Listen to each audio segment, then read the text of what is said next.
আসসালামু আলাইকুম প্রিয় দর্শক। আজকের গল্পটা একেবারে আমাদের চারপাশের জীবন থেকে নেওয়া।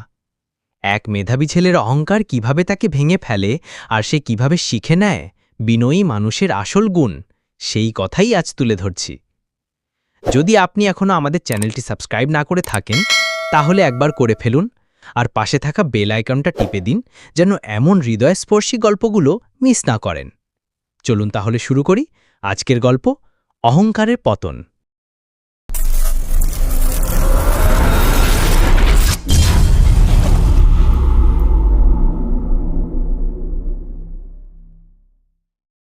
একটা ছোট্ট গ্রামে বাস করত রাজু নামের এক ছেলে।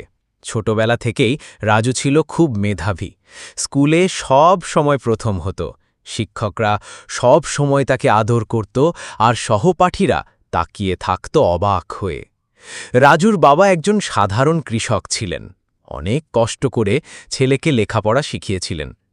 একদিন গ্রামে এক বড় পরীক্ষা হয়, জেলার সেরা ছাত্র নির্বাচন। রাজু সেই পরীক্ষায়ও প্রথম হয়ে যায়। সবাই আনন্দে আত্মহারা হয়ে ওঠে।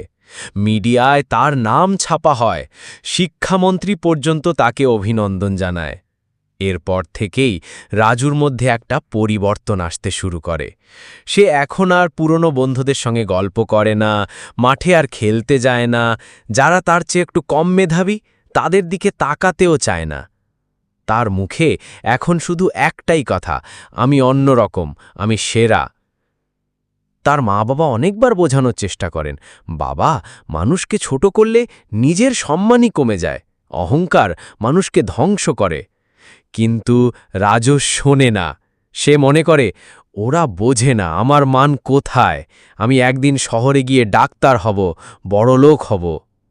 1 বছর পর রাজু শহরের বড় এক কলেজে ভর্তি হয়।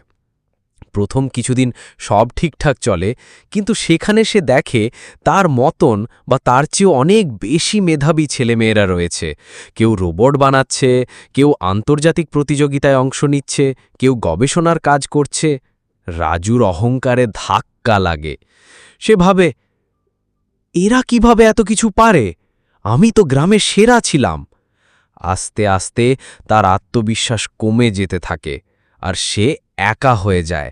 কোনো বন্ধু নেই, কেউ তাকে সাহায্য করে না, কারণ সবাই মনে করে ও তো নিজেকে সবসময় সেরা ভাবত, এখন বুঝুক কষ্টটা। শেষমেশ পরীক্ষায় রাজু ফেল করে।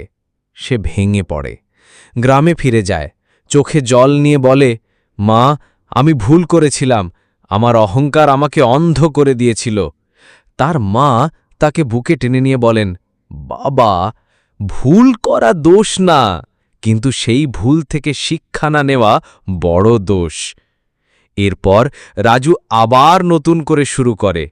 আগের মতো অহংকার না করে সে নম্র হয়ে যায়, বন্ধুদের সাহায্য করে আর নিজের ভুলগুলো থেকে শেখে। কয়েক বছর পর রাজু সত্যি এক সফল ডাক্তার হয়ে ওঠে। কিন্তু এবার সে বলে, আমি কাউকে ছোট করব না, কারণ আমি জানি অহংকার যত উপরে ওঠায় পতনটা ততই কঠিন হয়। শিক্ষা: অহংকার মানুষের সবচেয়ে বড় শত্রু।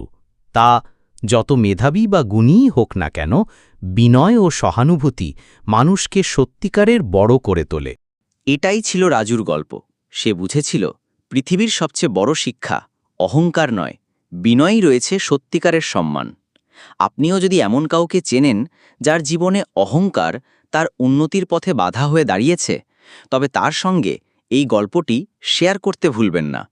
ভালো লাগলে একটি লাইক দিন, কমেন্টে আপনার মতামত জানান, আর অবশ্যই আমাদের চ্যানেলটি সাবস্ক্রাইব করুন। আল্লাহ হাফেজ, দেখা হবে পরের গল্পে।